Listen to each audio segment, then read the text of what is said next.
As you may know, Tower Defense Simulator has been offline for a bit because Roblox went down for quite a while from what I've seen. Some people said that they got down only for like a couple of minutes. Shane says he got down for like about 2 hours. This meant that I was unable to do the Ducky DJ Booth update review, purely because, not because I was on the train or anything, but because Roblox was down, 100% yes. So I've come home, managed to get home in time, and I'm now going to do the Ducky DJ Booth review. Well, the update in general. So it's V1.62.0, and unlike some rumors that were circulating around saying that the developers would fix the issue where the biologist would cause enemies to get stunned or locked permanently in their place, including the nuclear monster, which allows the cure name tag or the cure title to be gotten.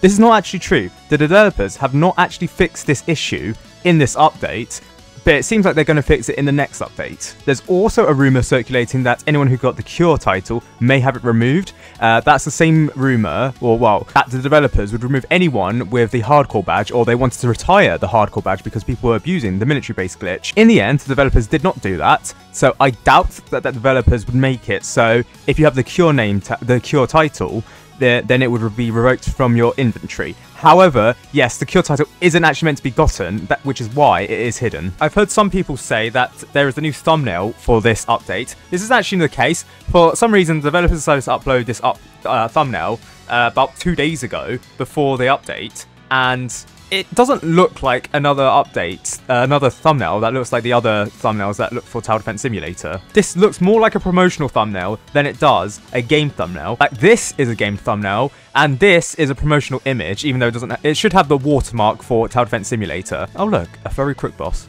Meanwhile, as for the Ducky DJ mission quest, it is now in the game until May 28th, which is quite a long time. I don't believe that this is a typo either. I don't think they meant to say April 28th either. Act quick because the mission quest is only here until May 28th. That is a period of a month and 4 days. Well, a month and 5 days, really. Anyways, because of this, there is now 7 mission quests here because there's always 6 permanent ones, and the event one is always shown here, and the developers seemingly have updated it to show 34 days, 12 hours, whatever, because previously, they didn't actually show this. This is what it looks like previously. It showed 2 hours for the countdown until the next day. It cost 1,250 coins, rewards 1,500 coins, 300 XP, the Ducky DJ Booth skin, and the Ducky Bath name tag. These are the only new things in the update, by the way, the Ducky DJ Booth and the Ducky Bath name tag. There is no other bug fixes that we're aware of that they've been made to this update. The quest is called The Ducky Went Down to Georgia, which is a reference to the southern United States state, which is called Georgia,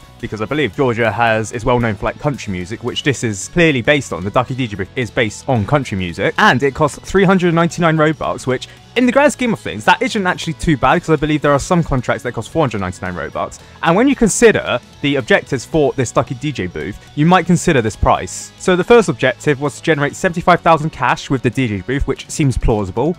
You could probably get that in about 3 games. Probably 1 if you are really trying. Deal 60,000 damage with the DJ Booth, which is the hardest one that people have universally agreed on, because the only way really to damage enemies with the DJ Booth is with the red track ability. Now, people have complained that they are unable to get more than like 2,000 damage per game, or even 5,000 damage per game. However, there is a really simple method to this madness. You just need to go on U-turn and play Fallen mode, and apparently with that ability you get 10,000 damage per use if you place it on like one of the turns towards the start. I mean, you have to properly place the DJ Booth in terms of putting it for damage to get that objective completed, but it seems easy enough if you can do Fallen mode with the DJ Booth. Bearing in mind you can also do it with other players. I don't know, because of the contract that everyone will have the DJ Booth, no one will bring the commander at all, but it is plausible that you get this. Next, you have to finish a match with 15 towers in the DJ Boost range. So what you can do is, if you're missing some towers inside the range, what you can do is probably just sell the DJ Booth, move it over to a spot where it can cover the range of the entire map, and then just place down a bunch of cheap towers near it. Triumph Fallen mode twice with the DJ Booth, that seems fair enough.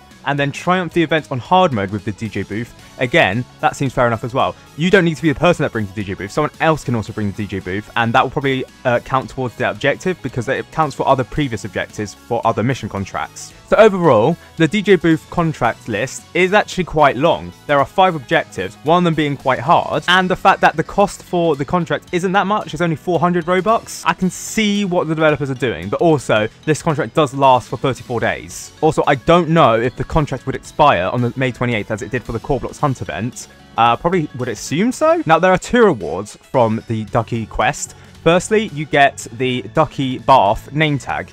Now, this name tag looks like a sponge with ducks emoting around it with bubbles and splashes of water. If you ask me, this is more of a SpongeBob name tag if you remove the rubber ducks, but this is okay. Next, we have the Ducky DJ Booth skin, and Shane has done a music review on it, so after this review, the skin review, which I can do, I'll try and post his review of the music, but this is level 0. Got a little duck here and the DJ booth playing the, I want to say banjo, but I could be wrong because I'm not music literate. But there is a crate of fish behind it. I don't know why. Is it bait or something? I don't know. Next, at level 2, it gets a speaker with another duck on it. Very cool. At level 2, it gets a different banjo, which looks like a fuel canister, sunglasses, and another Ducky playing the keyboard. Also, I just realized there's a tire at the back of the Ducky DJ Booth skin. Next, at level 3, it gets another duck hammering with a cap on the back. I don't know how this relates to the Ducky DJ Booth whatsoever, apart from construction. The next level along, we get this full-on stage for the Ducky DJ Booth, like we're playing some country concert. And finally, for level 5, we get the Ducky DJ Booth decked out in Ducky Doom attire. There is a visualizer at top, and then you can see here Ducky, the evil Ducky, and Ducky just fighting over what seems to be a Nerf bullet. Probably is meant to be some sort of vegetable or fruit, but I have no idea what that is. And the egg scene here, which is reminiscent of the Ducky farm. Also, I don't think they're actually fighting. I think they're feeding each other, but I don't know what they're feeding on. If you ask me, it looks like a Nerf bullet, not some sort of thing. Oh, look, a tire swing. Very cool. Overall, I think this might be my favorite DJ Booth song. I can't lie. But now for Shane for the music review. Most notable is the fact that it makes use of a banjo, which is very, very interesting, and it's basically unheard of to have a banjo in a rock song. Quite creative from Focus or Enthalos' perspective. It uses a heavy drum kit, some square synths, and a lead guitar, which is quite exquisite and works really well.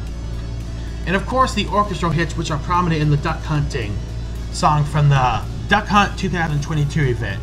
I gotta say, either Focus or Enthalos did a fantastic job and didn't make it overly silly, which I appreciate a lot. This stands out as a DJ Booth skin. Great job on who came up with the design, and great job on the music.